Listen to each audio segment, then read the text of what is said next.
très heureux d'accueillir maintenant Monsieur François de Mazières, maire de Versailles, une ville en pleine nature. Voilà, Monsieur le maire, c'est à vous. On peut applaudir.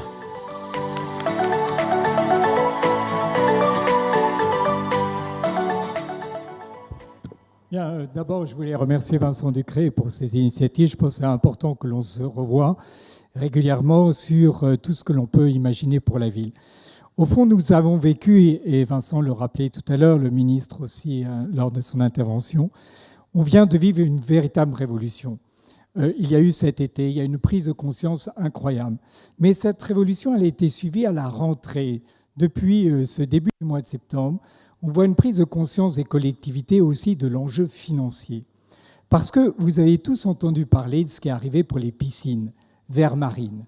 Je l'ai vécu moi directement puisque j'ai une piscine qui a été fermée du jour au lendemain. Eh bien, je peux vous dire que là, il y a une prise de conscience soudaine qu'il y a un enjeu économique aussi majeur pour les collectivités territoriales. Et donc, cette prise aujourd'hui de conscience de l'urgence, elle est à la fois, si vous voulez, motivée pour des raisons très saines qui ont été développées, c'est qu'on voit bien que les catastrophes naturelles, elles ont été présentes tout cet été, mais aussi tout simplement pour une condition très triviale, c'est qu'aujourd'hui, il y a une explosion des coûts de l'énergie et qu'il faut y faire face. Et donc, nous avons une accélération de ce processus de prise en compte de l'environnement qui est extrêmement positive, même si elle est difficile à vivre pour les communes. Le deuxième élément que je voulais souligner, c'est l'aspect holistique. Quand je présidais la Cité de l'Architecture et du Patrimoine, il y a quelques années, j'avais fait une première exposition qui était sur la ville écologique. C'était Habiter écologique. À l'époque, le monde de l'architecture était un peu dubitatif. Vous savez, l'architecte, c'était l'homme qui était un homme de l'art, qui imaginait les choses, c'était un créatif, c'était un artiste. Aujourd'hui, il y a un changement très profond. Et j'étais très intéressé par ce que disait tout à l'heure Vincent par rapport à ce qu'est l'identité de la France. La France, ce n'est pas la défense. La défense, c'est quelque chose d'assez atypique dans notre histoire. La France, c'est une ville de patrimoine. Et au fond, il va falloir que l'on puisse imaginer comment faire cette révolution technologique, cette révolution environnementale avec ce patrimoine. Et ça veut dire qu'il faut beaucoup d'imagination aujourd'hui. Et dans cette approche holistique, c'est-à-dire il faut s'intéresser à tout. Alors évidemment, on s'intéresse dans les villes, ma ville l'a fait, comme bien d'autres, à la question du déplacement. Le vélo, c'est essentiel. Mais c'est aussi le déplacement piétonnier. Il faut que la ville soit agréable pour le piéton. Il faut aussi penser que nous avons aussi aujourd'hui le véhicule électrique. Le véhicule électrique, il y a une petite angoisse puisqu'on voit que le prix de l'énergie explose. On se dit, oui, c'est essentiel, bien sûr, mais attention, espérons que le prix de l'énergie va suivre, parce que si on a les prix actuels d'électricité, ça va être un peu compliqué. Donc, dans un premier temps, faisons surtout attention aux véhicules de transport en commun. Et moi, je sais que dans ma ville, ma priorité va être d'abord que les bus deviennent électriques. Et donc, on va négocier ça avec, évidemment, la région Île-de-France. Voilà toute une logique qu'il faut mettre en place sur les transports. Alors, évidemment, ensuite, vous avez l'éclairage public. Il y a des améliorations très nettes dans toutes nos villes.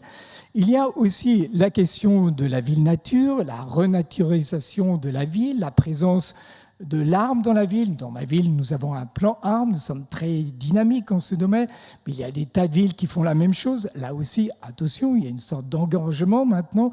Il faut penser à la production des arbres, parce que aussi tout ça se planifie. Mais le sujet le plus difficile qu'on a aujourd'hui à traiter, c'est le bâtiment.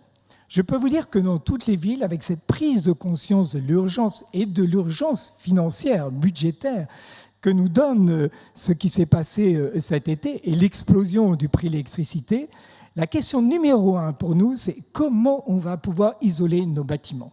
Et là, je dis à toutes les entreprises présentes, il y a un sacré marché. Un marché qui est à la fois high-tech et low-tech. Là aussi, l'expérience que j'avais quand je présidais la Cité de l'Architecture et du Patrimoine, on avait fait cette première exposition. Et on avait dit, la commissaire, qui était une spécialiste de ces questions, avait pris le parti de dire qu'il y a deux approches. Il y a le low-tech. Le low-tech, ça consiste à revoir toutes les procédures anciennes, tout ce que nos ancêtres connaissaient, c'est-à-dire l'exposition du bâtiment par rapport au vent, c'est-à-dire aussi des matériaux naturels, la proximité d'utiliser des matériaux naturels. Et puis, il y a le high-tech. Il y a effectivement l'apport que peut apporter aujourd'hui tous les supports de réflexion numérique. Et c'est cette combinaison des deux qui va permettre de faire le bâtiment qui soit bien isolé. Pour ceci, on a besoin de conseils. On réfléchissait, et François Darchy, qui est ici avec moi, qui est notre adjoint en charge justement de tout cet aspect technologique, qui par sa formation professionnelle a une très fine connaissance de ce secteur, nous étions très préoccupés par le fait que les villes sont un peu désarmées en termes de conseils. Parce que c'est vrai qu'une ville comme la mienne est assez grosse, donc on arrive effectivement à avoir des experts, mais dans les petites villes, ce n'est pas le cas. Donc il y a toute une ingénierie qu'il faut aujourd'hui imaginer pour pouvoir appréhender mieux ces questions très complexes, notamment celle du bâtiment. Voilà, donc une approche holistique essentielle, et donc la diversité des problèmes est vraiment incroyable aujourd'hui. Troisième élément que je soulignais, tout ça, ça coûte cher. Ça coûte cher. Le ministre vient d'annoncer un plan à 1,5 milliard. Alors, c'est très bien, mais c'est vraiment pas assez. Il faut être clair, les collectivités territoriales, les communes, elles sont au bout de la chaîne institutionnelle. Celles qui aujourd'hui ont les conséquences négatives de la hausse des prix, je dirais même parfois même de l'explosion quand on parle de l'électricité sur le marché libre. Et elles ont aussi à faire face à tout ce qu'on leur demande en plus, que ce soit dans le domaine de la sécurité, que ce soit dans le domaine aussi social, parce qu'il y a des conséquences sociales difficiles aujourd'hui. Et donc vous voyez bien qu'il va falloir avoir des moyens supplémentaires. La mobilisation de l'État sur ces sujets est capitale, celle des communes et des régions, des départements, est faite, je crois, parce que tout simplement, au quotidien, on voit bien qu'on n'a pas le choix pour des raisons budgétaires. Il faut qu'on se mobilise, il faut que l'on transforme nos bâtiments, il faut que l'on transforme nos moyens de se déplacer. Il faut maintenant qu'il y ait vraiment tous les efforts se concentrent sur cette motivation qui est le défi de notre société, qui est l'environnement. Enfin, on parle beaucoup de la participation aux citoyens, c'est essentiel. Je pense que le meilleur niveau pour la participation citoyenne, c'est évidemment la commune. Il y a une dimension de proximité et une dimension de connaissance du fait humain qui est unique dans la commune. Mais attention, la participation du citoyen, ça ne veut pas dire non plus qu'il y ait une absence de représentativité. Parce que je peux vous dire, pour transformer une ville, il faut tout de même une sacrée volonté politique.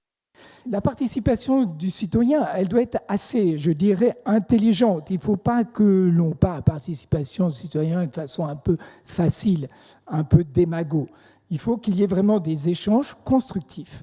Voilà un peu sur les 4 thématiques essentielles que vous voulez aborder. J'entendais pendant le discours introductif. En tout cas, ce qui est sûr, c'est qu'on a besoin d'être solidaires face à ce défi et que les villes sont sans doute la cheville ouvrière. C'est ces villes qui vont permettre la grande transformation avec naturellement le soutien de l'État.